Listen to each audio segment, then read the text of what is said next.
The message arrived on a Tuesday morning, interrupting what had been a perfectly ordinary day aboard Orbital Station Alpha. Admiral James Reed had been enjoying his morning coffee in the observation lounge, gazing at the blue-green sphere of Earth below while skimming through routine reports. The coffee, real coffee, shipped at considerable expense from his favorite plantation in Brazil, was a small luxury he permitted himself. At 57, with silver streaking his dark hair and deep lines etched around his eyes, Reed had earned his small comforts. "Admiral," the station's AI announced, "priority transmission from Galactic Concord headquarters." Reed sighed and set down his cup. "Put it through." The holographic display flickered to life, showing the rigid insectoid features of Ambassador Cattol of the Vex. Even by the standards of his species, Cattol appeared unusually stiff, his compound eyes glittering with what Reed had learned to recognize as agitation. "Admiral Reed, I transmit formal notification that as of 600 Universal Standard Time, the Vex Confederation has officially withdrawn from the Galactic Concord." Reed blinked. The Galactic Concord had maintained peace among 17 major species for 3,000 years. The Vex, with their society built on logic and precise adherence to rules, had been founding members. "Ambassador, that's unexpected. May I ask why?" Cattol's antennae twitched in what might have been indignation. "The Multary Trade Federation has violated Section 7.32 of the Boundary Treaty by allowing their vessels to traverse restricted space at coordinates 472.89, 1 by 335.067 by 119.223. This constitutes an unacceptable breach of the established order." Reed frowned. "I'm not familiar with that particular sector. How significant is this violation?" "Their ships deviated from the approved route by 0.03 parsecs. Reed almost choked on his coffee. 0.03 parsecs. "That's not very much, Ambassador." "It is precisely 0.03 parsecs too much," Cattol replied, mandibles clicking with finality. "The treaty is absolute. The violation has been documented and verified." Reed rubbed his forehead. "And what actions are the Vex planning to take in response to this violation?" Cattol straightened, somehow becoming even more rigid. "We shall employ moderate sanctions regarding luxury mineral exports." The ambassador delivered this statement as though announcing the end of the universe. Reed struggled to maintain his diplomatic expression. "I see." "And the Multary response?" "They claim extenuating circumstances due to a stellar anomaly." "This is irrelevant. Rules exist to be followed regardless of circumstances." Reed nodded slowly. "Of course. Earth will need to consider its position. I'll convey this to my government immediately." After the transmission ended, Reed sat in silence for a full minute. Then he began to laugh. It started as a chuckle, grew into a hearty laugh, and finally became a full-bellied roar that echoed through the observation deck. Lieutenant Tom Davis, Reed's aide, rushed in. "Sir, is everything all right?" Reed wiped tears from his eyes. "The Vex have withdrawn from the Galactic Concord after 3,000 years of peace." Davis paled. "My God, are we looking at interstellar war?" "War?" Reed laughed again. "No, Tom. They're threatening to restrict exports of some decorative crystals because a Multary ship drifted slightly off course to avoid a solar flare." Davis stared. "That's it. That's it. They'd broken a 3,000-year peace pact over what amounts to a parking violation." As Reed explained the situation, Davis's expression shifted from concern to disbelief to amusement. By the end, both men were laughing. "Should I notify Earth Command, sir?" Davis asked, still grinning.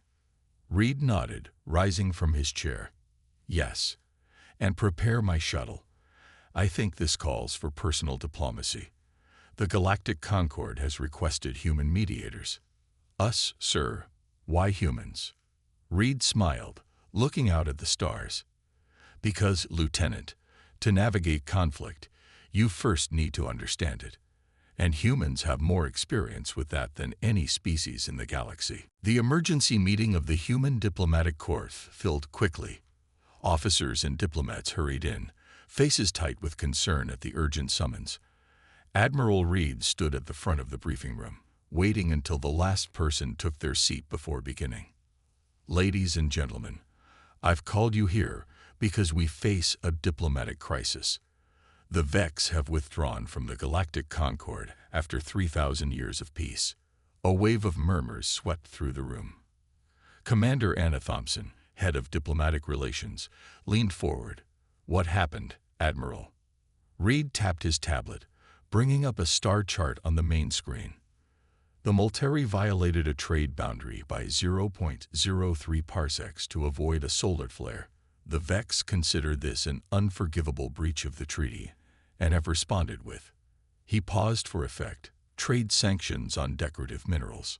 The room fell silent for 3 heartbeats. Then Commander Thompson snorted, quickly covering her mouth. The snort turned into a laugh she couldn't contain. She excused herself and stepped out of the room, her laughter echoing down the hallway. Like a dam breaking, the entire room erupted in laughter. Are they serious? Asked Lieutenant Mark Wilson, wiping tears from his eyes. Completely, Reed replied, fighting to maintain his composure. The Vex have positioned their ceremonial fleet at the edge of their territory. The Molteri have responded in kind. Both species believe they're on the brink of what they're calling the Great Conflict. This set off another round of laughter. Dr. Emily Harris, xenobiologist, was the first to regain her composure. The Vex and Molteri haven't experienced actual conflict in millennia. Their idea of warfare is probably strongly worded messages and reduced attendance at each other's cultural events. Reed nodded. That's exactly right. The problem is, they don't see it that way. To them, this is a catastrophe of galactic proportions. Lieutenant Davis raised his hand. Sir, what do they expect us to do about it? The Concord Council has formally requested human mediation, Reed said.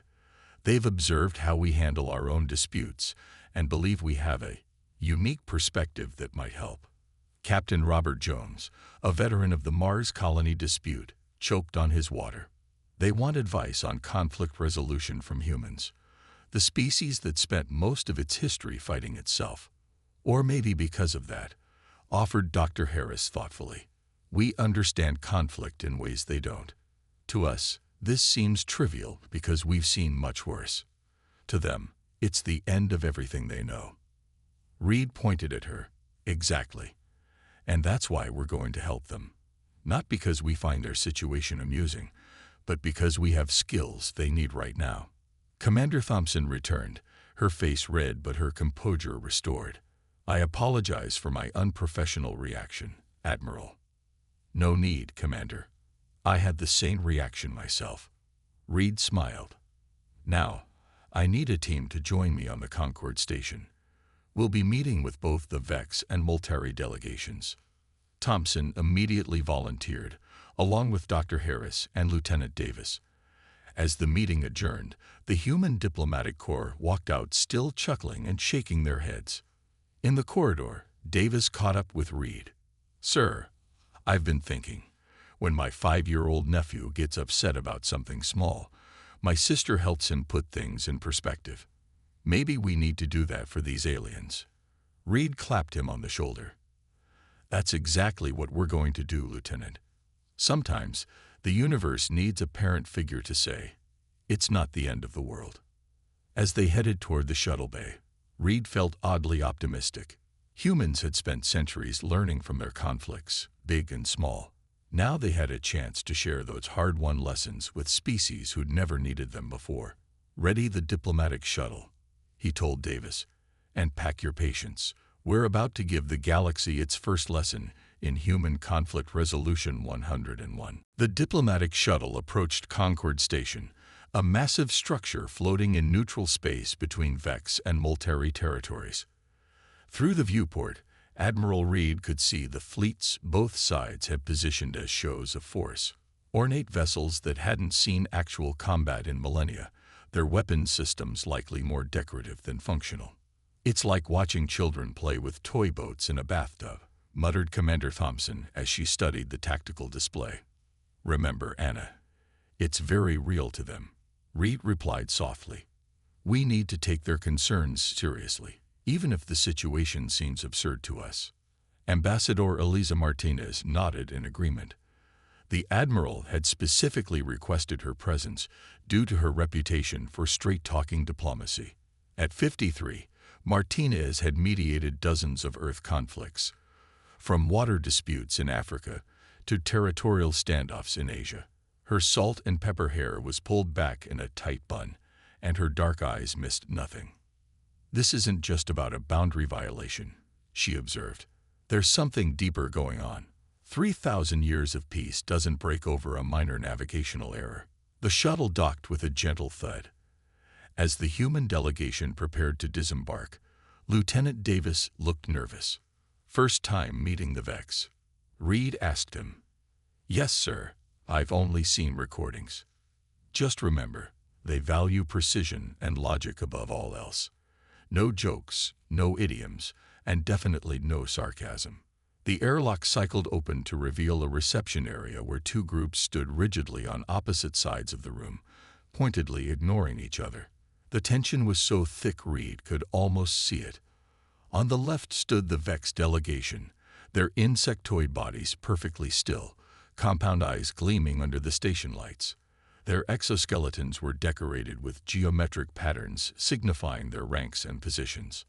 On the right were the Molteri, avian creatures with iridescent feathers and sharp beaks. Their elaborate headdresses bobbed slightly as they moved, colorful plumage rippling with each small motion. Between them stood a harried-looking member of the Tselat species, the traditional peacekeepers of the Concord. His gelatinous form rippled with what Reed recognized as extreme stress. "Most honored human delegates," the Tselat mediator burbled, his translator converting his liquid sounds to standard galactic. "I am Coordinator Glub. We are grateful for your assistance in this unprecedented crisis." Reed stepped forward. "Admiral James Reed of Earth. We're pleased to offer our help." The Vex representative clicked forward, antennae twitching. "I am primary negotiator to call. The Vex Confederation acknowledges your presence but questions your qualifications. Humans have a documented history of the logical decision-making and emotional responses." "That's precisely why we're qualified," Martins replied smoothly. "We understand conflict because we've experienced it. We've made mistakes and learned from them." The Molteri representative puffed his chest feathers. "Trade Minister Pearl of the Molteri Federation. We welcome human wisdom in this matter. Perhaps you can explain to our former allies the concept of reasonable exceptions to rules." Tkull's mandibles clicked rapidly. "There are no exceptions. Rules exist to be followed. The boundary was violated by exactly 0.03 parsecs. To avoid a Class 3 stellar flare that would have damaged our navigation systems," Pearl squawked. "Alternative routes existed that would have added only 2.7 days to your journey," Tickle countered. As the aliens resumed their familiar argument, Martinez caught Reed's eye and gave a subtle nod. This was going exactly as they had anticipated. "Gentlemen," she interrupted firmly, "I propose we move these discussions to more comfortable surroundings. On Earth, we find that sharing a meal often facilitates productive conversation." Both aliens fell silent, clearly baffled by this suggestion. "Consume nutrition during negotiations?" Tehel asked, sounding genuinely confused. "It's a human diplomatic tradition," Reed explained. "We call it breaking bread together." The aliens exchanged glances, their first direct acknowledgement of each other since the humans had arrived. "We will observe this human practice," Tickle finally said. As they followed Martinez toward the station's dining area, Dr. Harris whispered to Reed, "The real negotiation hasn't even started, and we've already got them agreeing on something."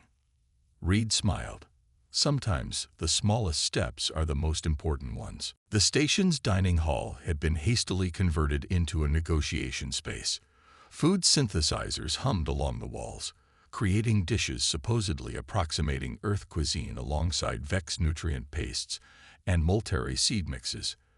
The result was a strange buffet that Ambassador Martinez eyed with barely concealed amusement. "I believe that's meant to be lasagna," she whispered to Lieutenant Davis, pointing at an orange-tinted square that looked more like building material than food. They sat at a large round table, a deliberate choice by Martinez to avoid giving either side the symbolic head position. Tikal and two Vex assistants perched stiffly on one side, while Pearl and his Molteri advisors settled opposite them, magnificent feathered crests raised in what humans recognized as a display of agitation. Martinez placed a simple data tablet in the center of the table. "Before we begin formal negotiations, I'd like to understand exactly what happened. I have the official reports, but I prefer to hear directly from both parties." Tikal's antennae twitched. "The facts are not in dispute. At precisely 23:42:07 Universal Time, the Molteri vessel Golden Dawnlight deviated from authorized route 77B by 0.03 parsecs, entering restricted Vex space."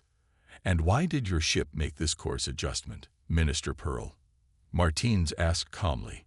The Molteri ruffled his feathers. "Our sensors detected a Class 3 stellar flare erupting from the red dwarf, Casus 2991.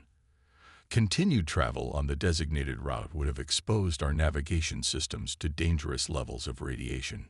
The treaty makes no provisions for such deviations." Tikal clicked.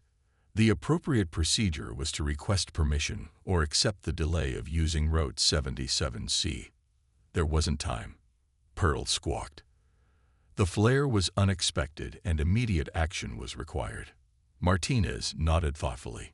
"Captain Reed, could you display the navigational data?" Reed tapped his own tablet, and a 3D star map appeared above the table. The contested route glowed blue, with the Molteri ship's actual path shown in red. The deviation was barely visible to the human eye. "And here's the stellar flare data," added Dr. Harris, overlaying a rippling orange wave that intersected with the blue route. Martinez studied the display. "According to this, the flare reached dangerous levels approximately 18 minutes before the deviation. Is that correct?" 17.8 minutes. Tikal corrected automatically. "And standard communication protocols between ships and Vex traffic control take how long?" 25 minutes minimum for processing and approval," Tikal replied. Martinez looked at him steadily. "So the Molteri ship couldn't have requested permission and received it before the flare hit them." The room fell silent as the Vex delegation's antennae twitched rapidly, a sign they were processing this information. "The protocol exists regardless of its feasibility in this specific scenario," Tikal finally said, though with noticeably less conviction.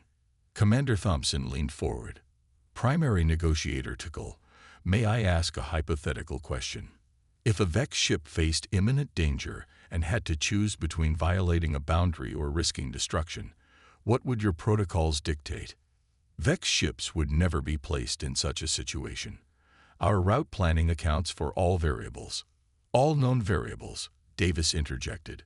"But space is unpredictable. Stellar flares, micrometeorite showers, equipment failures. These can't always be anticipated." Tikal's compound eyes seemed to focus more intensely on the young lieutenant. "Are you suggesting that rules should have exceptions?" "I'm suggesting that the purpose of rules is to protect lives and maintain order," Davis replied. "When strictly following a rule does neither, most humans would consider the spirit of the law over its letter." The Vex delegation huddled together, mandibles clicking in rapid communication. Meanwhile, the Molteri appeared stunned. "Is this how humans always approach regulations?" Pearl asked Martinez quietly. "With such flexibility. We've learned through hard experience that absolute rules often lead to absurd outcomes," she explained. "We value the intent behind laws as much as the laws themselves." Tikal's head swiveled back to the table. "This concept requires further processing. The idea that rules might contain implicit exceptions based on their purpose rather than their explicit text is unsettling. Martinez smiled gently. Perhaps that's why the Concord requested human mediators. Sometimes an outside perspective helps us see what we've taken for granted. For the first time since the negotiations began, both alien delegations seem to be considering the same question. What other assumptions might they have never thought to question? Ambassador Martinez watched as the station's food synthesizers produced something that vaguely resembled wine. The dark purple liquid filled crystal glasses with a soft hiss. She nodded to the service droid to distribute them among the delegates. On Earth, sharing food and drink is more than just refueling, she explained as Tikal cautiously examined his glass with multiple compound eyes. It's a ritual that builds trust and opens minds. A curious practice, Tikal observed, dipping the tip of a sensory appendage into the liquid. The Vex ingest nutrients primarily for biological maintenance. Pearl, the Molteri representative, seemed more enthusiastic. His species enjoyed flavors, and he took a hearty sip, his throat feathers rippling with approval.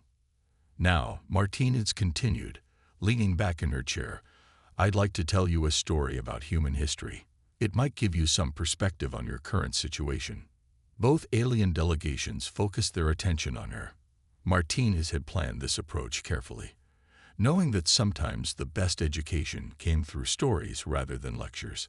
200 years ago, Earth nations stockpiled weapons that could have destroyed our entire planet thousands of times over.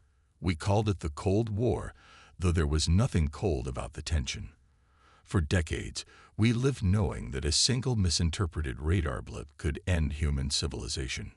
The aliens' body language showed clear shock, antennae rigid, feathers flattened in alarm. One day, a Soviet early warning system detected what appeared to be multiple incoming missiles from the United States. Protocol demanded an immediate retaliatory strike.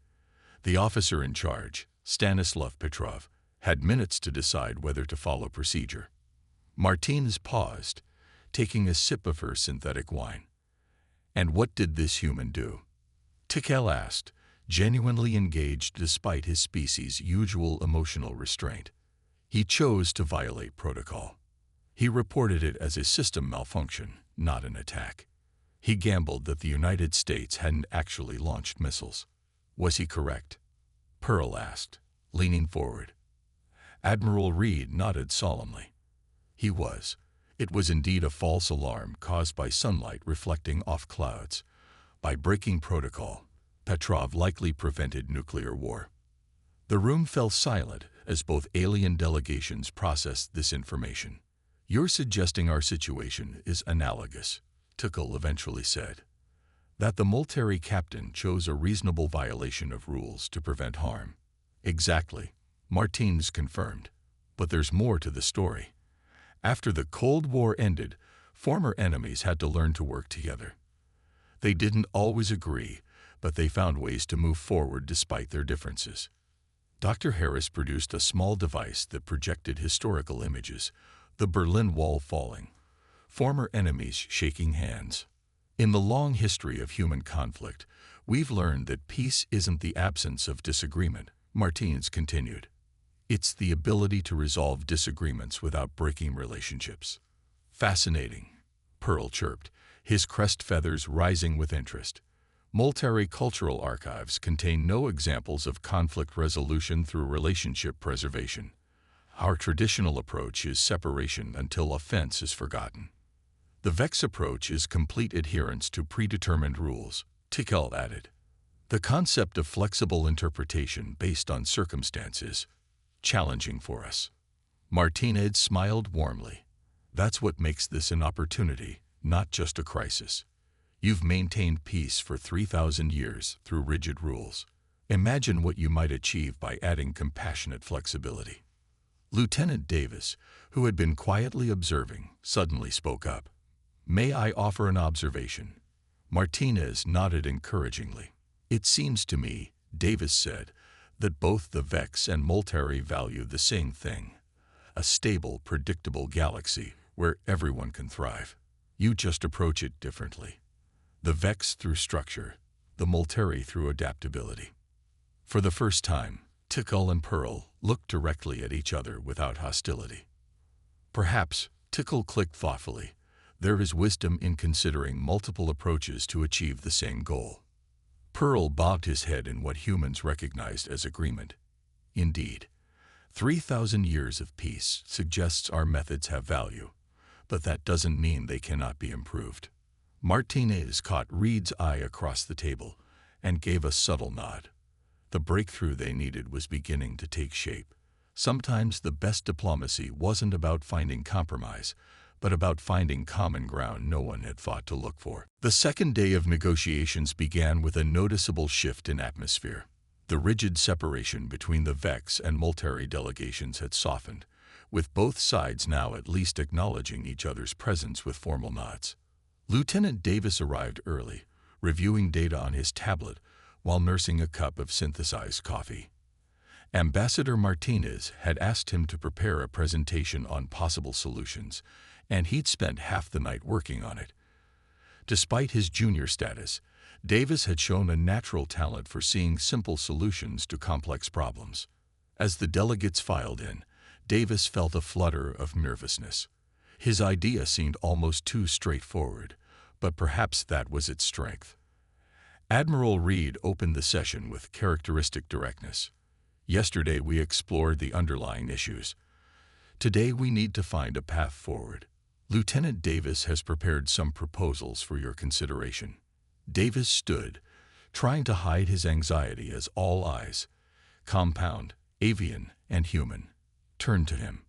Thank you, Admiral. He activated the central holographic display. I've studied both the Vex and Multari navigational protocols, as well as the disputed area of space. My proposal is simple, but I believe effective. The display showed the contested boundary, glowing blue between Vex and Multari space. I propose creating a small buffer zone, extending 0.1 parsecs on either side of the current boundary. The hologram adjusted to show a purple band straddling the blue line. This buffer would be jointly administered by both parties and would serve as a safety corridor for emergency maneuvers. Skull's antennae twitched rapidly. Joint administration. This concept requires clarification. Both Vex and Multari traffic control would monitor the buffer zone, Davis explained. Ships would still be required to file standard flight plans using the regular routes. However, in case of verifiable emergencies, such as stellar flares, equipment failures, or other hazards, ships could legally enter the buffer without prior approval. And who determines what constitutes an emergency? Pearl asked, his feathers rippling with interest. That's the key part, Davis replied. The ship's captain makes the initial determination, but must transmit sensor data proving the emergency within 1 hour of entering the buffer. A joint review committee would then verify the legitimacy of the emergency after the fact. Commander Thompson added, if the emergency is verified, no violation is recorded. If not, appropriate penalties would apply. The aliens exchanged glances, seemingly surprised by the simplicity of the solution. This approach acknowledges the importance of rules, Davis continued, while creating a formalized process for the exceptions that reality sometimes demands. Tickle conferred briefly with his assistants, their mandibles clicking in rapid communication. The Vex find this concept acceptable in principle.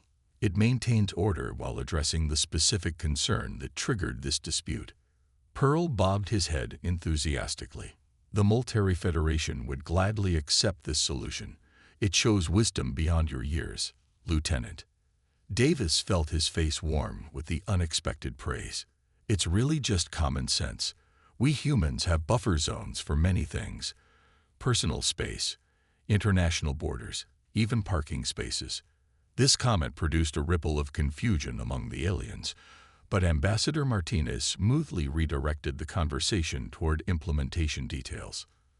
As the morning progressed, the formal treaty amendment took shape. What had begun as a potential galactic crisis was being resolved with a simple 0.2 parsec buffer zone and some basic data sharing protocols. During a brief recess, Coordinator Glove approached Admiral Reed, his gelatinous form quivering with what seemed to be relief.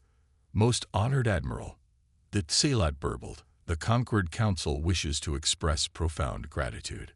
We feared this dispute would shatter 3 millennia of peace. Reed smiled. Sometimes outsiders can see simple solutions that those closer to the problem miss. Indeed, Glubb agreed. The Council is increasingly convinced that human perspective will be valuable in other matters as well. As they returned to the negotiating table, Reed caught Martinez's eye. They had suspected from the beginning that this mediation was as much a test of human diplomatic abilities as it was about resolving the current dispute. Based on Glubb's comments, it seemed they had passed with flying colors. The galaxy was about to discover what humanity had known for centuries.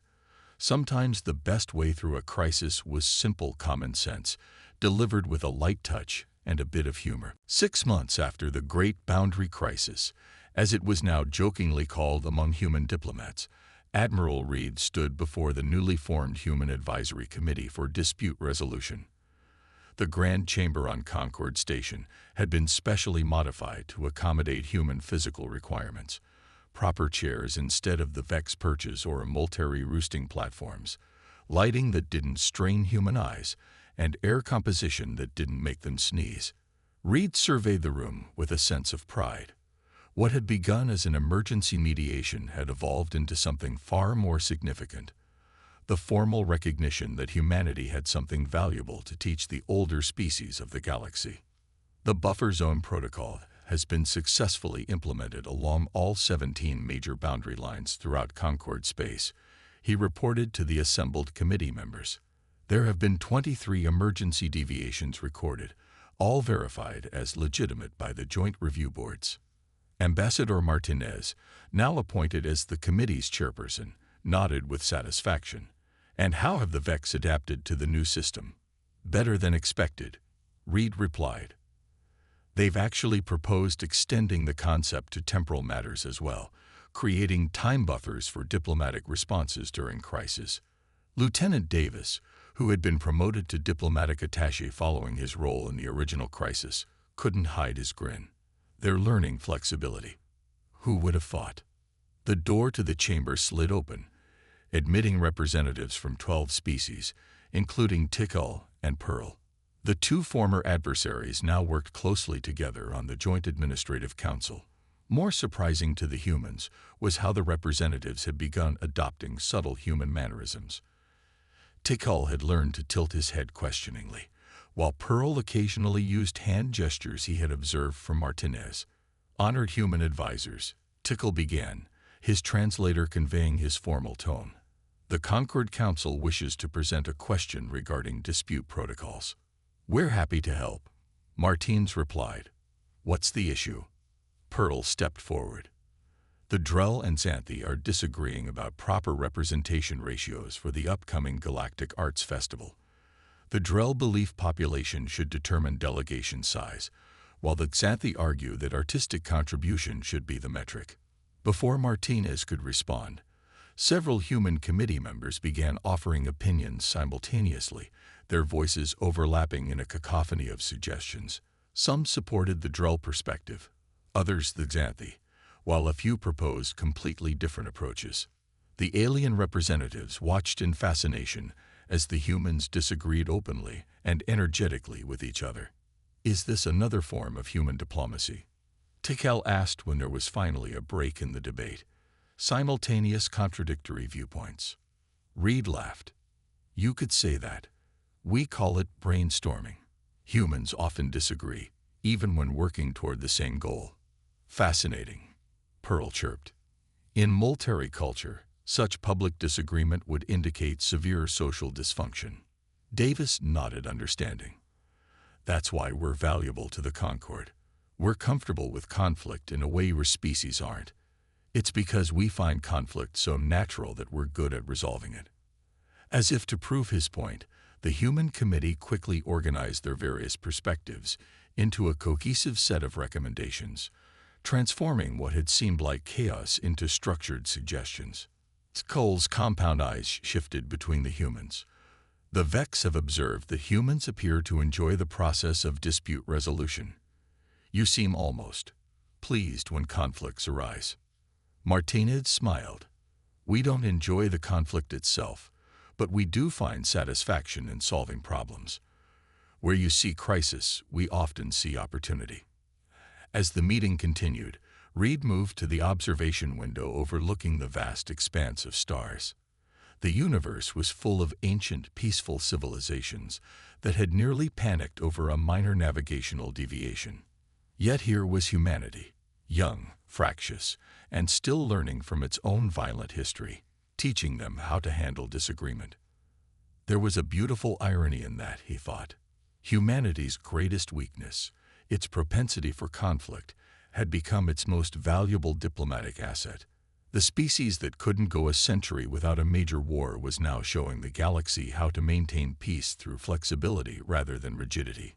Sometimes the best teachers were those who had made the most mistakes, and humanity had made enough mistakes to last several galactic lifetimes.